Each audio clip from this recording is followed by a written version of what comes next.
Officer Brett Calloway hit the rear quarter panel of the Rolls-Royce Ghost at 7:22 a.m.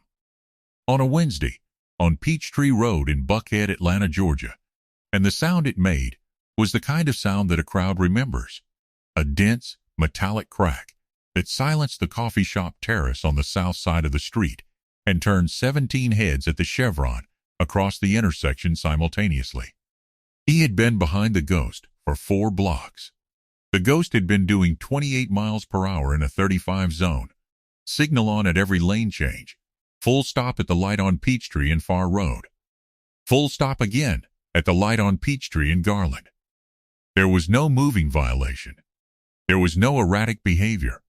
There was a silver Ghost, pearl white, private plate reading Kofi 1, worth $247,000 on the invoice, and considerably more now, and a black man behind the wheel, and a police cruiser that had been sitting 12 feet off the rear bumper since the intersection at Buckhead Avenue.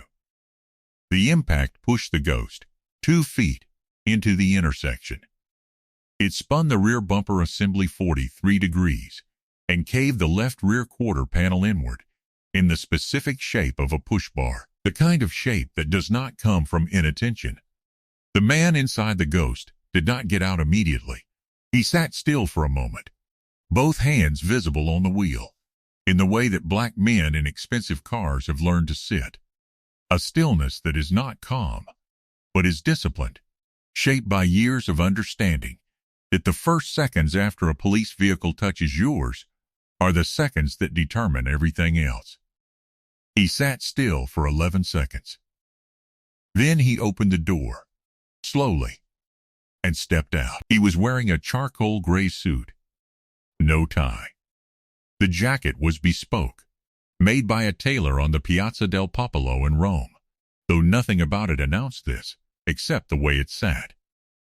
He was 52 years old, 6 feet even, and he moved with the economy of a man who has learned that a composed body communicates more authority than any words he could say. He looked at the rear quarter panel of his car. He looked at the push bar on Calloway's cruiser, where white pearl paint, his paint, was clearly visible against the black steel. Then he looked at Officer Brett Calloway. His name was Kofi Mensah Bright. He was the founder and majority shareholder of Bright Meridian Capital, a private equity and infrastructure finance firm headquartered in a building he owned on West Peachtree Street, 12 blocks from where his car had just been rammed. The firm managed $2.3 billion in assets under management as of the previous fiscal year. He was on the board of 3 hospitals and 2 universities. He had been in Atlanta for 22 years and had been pulled over 11 times. He had never been issued a citation. He had a grandmother named Adaizi, who had come to Atlanta from Enugu, Nigeria, in 1971, with $200 in a money belt, sewn into the lining of her traveling dress, blue cotton, printed with small white flowers, bought from the Ogbiti Main Market the week before she left, and a specific instruction she gave her children and grandchildren, without variation for 40 years, until she died in a hospital room in Atlanta in February 2018, with her daughter and 2 grandchildren present. Learn the name, the badge number, and the time, always from the first second. Because the record is the only thing that is always on your side. Kofi Mensah Bright had been following that instruction since he was 17 years old. He was following it now. His eyes went to the name on the chest, the badge, and the dashboard clock visible through the cruiser's windshield, before Calloway had finished opening his door. 7:22 a.m. badge, 7741. Calloway, B. Officer Brett Calloway was 34 years old, 7 years on the Atlanta Police Department, assigned to the Buckhead precinct. He was white, 5 feet 11, with the build of a man who had played collegiate lacrosse and not quite let go of that as an identity. He stepped out of the cruiser and looked at the Ghost, and then at Kofi, and his face was doing 2 things simultaneously. The procedural arrangement of a traffic stop, and something beneath that, a recalibration. Because the suit was unexpected. and the composure was unexpected. And the plate should have been the first clue, but he had seen the black man at the wheel and the expensive car, and he had made a decision before he fully read the plate.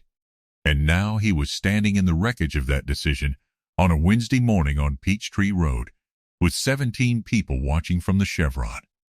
He said, "Sir, I'm going to need your license and registration." Kofi said, "You hit my car." Calloway said, "There was a sudden stop. I need your license and—" "There was no sudden stop," Kofi said. He said it without volume, without heat, in the tone of a man correcting a factual error in a business meeting. "I stopped fully and completely at the light at Peachtree and Garland.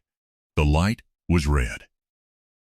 I have been driving at 28 miles per hour on a 35-mile-per-hour road since Buckhead Avenue. I used my signal at every lane change. You have been behind me for 4 blocks. Calloway's jaw moved slightly. "I'm going to need to see your documents, sir." Kofi reached into the interior breast pocket of the bespoke jacket and produced a slim leather wallet, the kind that holds 4 cards and nothing more. He removed his driver's license and held it out. He did not reach into the glove box for the registration, because he had a different document in mind, and because the glove box was a reach that required turning his body away, and he had learned, at 17, that you never turn your body away. He said, "While Calloway looked at the license, I am also going to need your supervisor's name and the process for filing a departmental complaint. Please." Calloway looked up from the license. "Your push bar has my paint on it," Kofi said. "That is physical evidence of the direction of impact. I want the supervisor's name before we go any further. If you can feel where this is going, stay. Because what Kofi Mensah-Bright does in the next 48 hours is something that Officer Brett Calloway was never supposed to see coming." Calloway's partner, Officer Teresa Nakamura, who had been in the passenger seat the entire time and had said nothing, got out of the cruiser. She was 29 years old, 3 years on the force, and she walked to the rear of the cruiser with her hands at her sides and looked at the push bar. The paint transfer was unmissable, a 3-inch streak of pearl white against the black steel push bar at exactly the height and angle consistent with the Ghost's rear quarter panel. She stood there for 4 seconds, which is a long time to stand still while your partner is conducting a stop, and then she took out her phone. She photographed the push bar from 3 angles. She walked to the rear of the Ghost and photographed the quarter panel from 3 more. 6 photographs, methodical, taken before Calloway had written a single thing on his citation pad. She did not announce that she was doing this. She did not explain it to Calloway or to Kofi. She put her phone back in her pocket and stood at the rear of the cruiser with her hands at her sides, and her face arranged into the careful neutrality of someone who has made a decision they cannot unmake. The 17 people at the Chevron had not dispersed. 2 of them were filming. A woman in scrubs, night shift nurse, still in her work clothes, gas cap in her hand, had stopped moving entirely and was watching with the focused attention of someone professionally trained to document what she observes. A man in a white BMW 5 Series had put down his window and was filming over the doorframe. The coffee shop terrace across the street had gained 3 more people who had come outside from inside. A woman named Pauline Asante ran the dry cleaning concession on the ground floor of the building at Peachtree and Garland, which she had operated for 14 years. She was 61 years old, and she had seen 11 incidents on this stretch of Peachtree Road in 14 years. She counted them the way her mother had taught her to count things that mattered, which was carefully and from the beginning. She came to the door of the concession and stood watching, and she recognized the Ghost, because she had been watching Kofi Mensah-Bright park on this block for 6 years, and she went back inside and made a call. She did not call the police. She called a woman named Adaize Owusu Boateng, who was 74 years old and who had sat on the board of the Atlanta chapter of the NAACP Legal Defense Fund for 9 years, and who answered the phone on the second ring because Pauline Asante had never called her before, and Pauline Asante did not call people without a reason. Calloway issued a citation at 7:39 a.m., failure to maintain lane, a citation that required him to claim Kofi had drifted into his path, which was not supported by the push bar, which was not supported by the 4 blocks of following distance, which was not supported by the dash cam in Calloway's own cruiser, which had been recording since 7:18 a.m. He handed over the citation form, and Kofi took it and read it completely, in full, before he looked up. He read it the way his grandmother had taught him to read any document produced by authority, from top to bottom, every line, before you respond to any of it. He folded the citation once and placed it in his interior breast pocket. He said, "I will need a copy of your dashcam footage. I am making that request now, verbally, and I intend to follow it in writing within the hour." Calloway said, "You can file a records request through. I know the process." Kofi said, "I'm establishing the timestamp of the verbal request." 7:41 a.m. Wednesday, he looked at Calloway's partner. "Officer Nakamura, you witnessed that request." Nakamura said, "Yes." Calloway looked at his partner. Nakamura was looking at the push bar. Kofi Mensah-Bright drove the Ghost at 28 miles per hour, signal on at every lane change, the 12 blocks to his building on West Peachtree Street. He parked in his reserved space on the ground floor. He sat in the car for 90 seconds. Then he went upstairs. By 9 a.m., he had sent the written dashcam request to the Atlanta Police Department's Records Division, copied to the department's Office of Professional Standards, and copied again to an attorney named Dubem Okafor, who had been Kofi's outside counsel for 11 years, and who specialized, in addition to corporate work, in civil rights litigation. The email was 3 sentences long, precise, and included the badge number, the time, and the words "physical evidence consistent with intentional contact visible on responding officer's push bar." Dubem Okafor read the email at 9:07 a.m. He called Kofi at 9:09. He said, "Send me the photos." Kofi sent 11 photos, 4 he had taken himself, from the push bar and the quarter panel, with timestamps, before he drove away. The rest were from the 2 people who had been filming at the Chevron, and who had sent him their footage in the hour after the incident, because one of them had recognized the plate and found a contact number through the firm's website, and sent a message that read, "I filmed the whole thing, and you can have it." The message had come in at 8:11 a.m. The second video followed at 8:47. Dubem looked at the footage for 14 minutes. Then he called Kofi back. "The dashcam is going to show the same thing the footage shows," he said. "The push bar impact is clear. This is not ambiguous. I know. They're going to try to claim malfunction or distraction. They can try," Kofi said. "My grandmother used to say, 'Let the record speak,' because the record does not get nervous." At 11:30 a.m. on the same Wednesday, Adaize Owusu Boateng arrived at the offices of the Atlanta Police Department's Office of Professional Standards on Trinity Avenue. She was 74 years old, and she wore a navy skirt suit that she had owned since 1998 and maintained with the kind of consistent, patient care that makes a garment last decades. The hem restitched twice, the buttons replaced once, the lining cleaned by hand. She carried a leather briefcase. She had in that briefcase a formal complaint document, already drafted, naming Officer Brett Calloway, badge 7741, citing the incident at 7:22 a.m.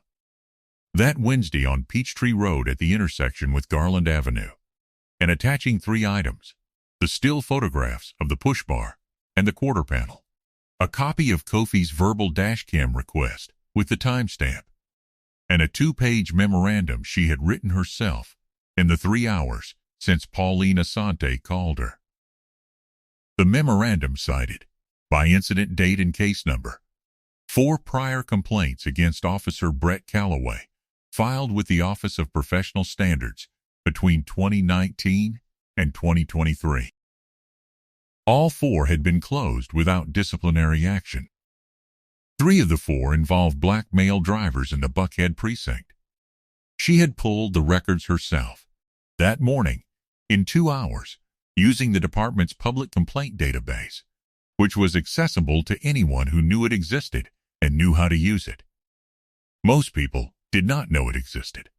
Adeze Owusu Boateng had been using it since 2014. The intake officer at Professional Standards was a sergeant named Marcus Webb, 41 years old, 18 years on the force. He looked at the complaint document. He looked at the photographs. He read the first page of the memorandum. He looked at Adeze. He said, "Ma'am, is this complete?" She said.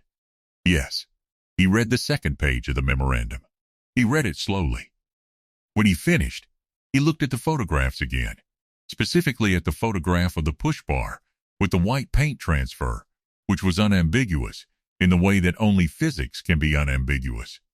And then he picked up the phone on his desk. The dashcam footage was flagged for preservation at 12:14 p.m. the same day. At 2:30 p.m. on Thursday, 31 hours after the impact on Peachtree Road, a team of 3 investigators from the Atlanta Police Department's Office of Professional Standards arrived at the Buckhead precinct. They were not in uniform. They arrived in 2 separate vehicles, parked on different sides of the building, and they did not announce themselves at the front desk.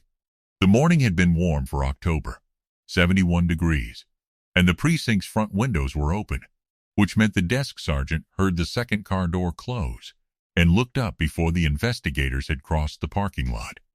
They had a supervisor with them, a deputy director named Constance Achebe, who oversaw the Office of Professional Standards and who had been with the department for 24 years and who had the specific manner of someone who has conducted enough investigations to know that the way a precinct reacts to investigators arriving unannounced tells you almost as much as the investigation itself. The precinct reacted. The desk sergeant made a call within 40 seconds of their arrival. By the time Constance Achebe reached the precinct commander's office, Brett Calloway was already in the building and already knew they were there, which was itself information. He was in a chair in a hallway on the 2nd floor when Achebe came up the stairs with one of the investigators. He saw her and stood up by reflex and then stayed standing with his hands in his lap, and his color changed in the way that color changes in a face when a body understands something before the mind has finished processing it. Achebe looked at him briefly, the look of a person who has already read the file and is now reading the man, and walked past him into the commander's office without stopping. The investigation took 14 days. The dashcam footage showed what the footage from the Chevron had shown. A cruiser traveling at a maintained gap of 11 to 12 feet at 28 miles per hour for 4 blocks, and a contact that was inconsistent with braking or distraction and consistent with a deliberate application of forward acceleration in the 1.3 seconds before impact. The footage also showed, and this was the detail that the investigators' formal report described as dispositive, that Calloway's dashcam had been manually oriented downward at 7:19 a.m., 3 minutes before the impact, in a motion that the camera's own accelerometer data recorded as intentional repositioning, not road vibration. He had angled the camera down. He had not known that the accelerometer logged it. The formal report of the Office of Professional Standards was issued on day 15. It found on a preponderance of the evidence that Officer Brett Calloway had initiated intentional vehicle contact with a civilian vehicle without legal justification and had subsequently filed a false citation. It recommended termination and referral to the Fulton County District Attorney's Office for evaluation of criminal charges. Calloway's attorney issued a statement. The Atlanta Police Department's Public Affairs Office issued a statement. Kofi Mensah Bright did not issue a statement. His attorney issued 3 words to the Post-Dispatch reporter who called. The record speaks. Officer Teresa Nakamura submitted a voluntary statement to investigators on day 4. She had been in the cruiser. She had watched. She had photographed the push bar and the quarter panel within 2 minutes of the incident without being asked and without Calloway knowing what she was doing. Her voluntary statement was 12 pages long, and it corroborated the physical evidence on every point. She requested, at the end of the statement, to be assigned to a different precinct. The request was granted. Constance Achebe called Adaize Owusu Boateng on the day the report was issued. She did not call to inform her. The report was public record. She called because the memorandum Adaize had filed on the first day, the one with the 4 prior complaints cited by case number, had been the document that told the investigators where to look. It had cut 2 weeks off the investigation. Achebe told her this directly, without ceremony, because she was 24 years into the work, and she understood that the people who do this labor outside the building rarely hear that what they brought mattered. Adaize said, "I know how to use the database. Somebody taught me." Achebe said, "Who?" Adaize said, "A young man. He was a law student in 2014 doing a practicum at our chapter. He's been a federal judge in the Northern District for 3 years now. He taught me to pull complaints by incident date and sort by officer badge number." She paused. "He said the data was always there. People just didn't know to look." The Ghost was repaired at a body shop in Marietta. The estimate was $34,800. Calloway's department liability insurance covered it after 60 days of processing. The car came back pearl white, the left rear quarter panel smooth, the surface unmarked. Kofi picked it up on a Friday afternoon and drove it 12 blocks back to his building on West Peachtree Street. Signal on at every lane change. Full stop at every red light. He was doing 28 miles per hour. There is a particular cruelty in being seen clearly, in being known for exactly what you have built, for exactly who you are, and having that knowledge used against you rather than for you. The expensive car is the reason and the target simultaneously. The suit is the evidence of success and the provocation. The composed body is the dignity that cannot be tolerated. This is not a new cruelty. It is very old. It has a shape that many people watching this already know from memory, not from stories. What Kofi Mensah Bright understood, what his grandmother had given him as a tool before he had words for what it was, is that the record is neutral. It does not care who is in the car or who is behind the push bar. It does not get nervous, and it does not revise itself. An accelerometer that logs a 3-second camera repositioning at 7:19 a.m. is not making an argument. It is making a record, and the record, kept carefully enough, kept from the beginning, kept with the name and the badge number and the time. The record is the thing that does not need to raise its voice. Adaize Mensah Bright spent 40 years telling her grandchildren, learn the name, the badge, the time. Always, because the people who want to hurt you are counting on you not counting. They are counting on the moment to pass undocumented. They are counting on your fear to be louder than your precision.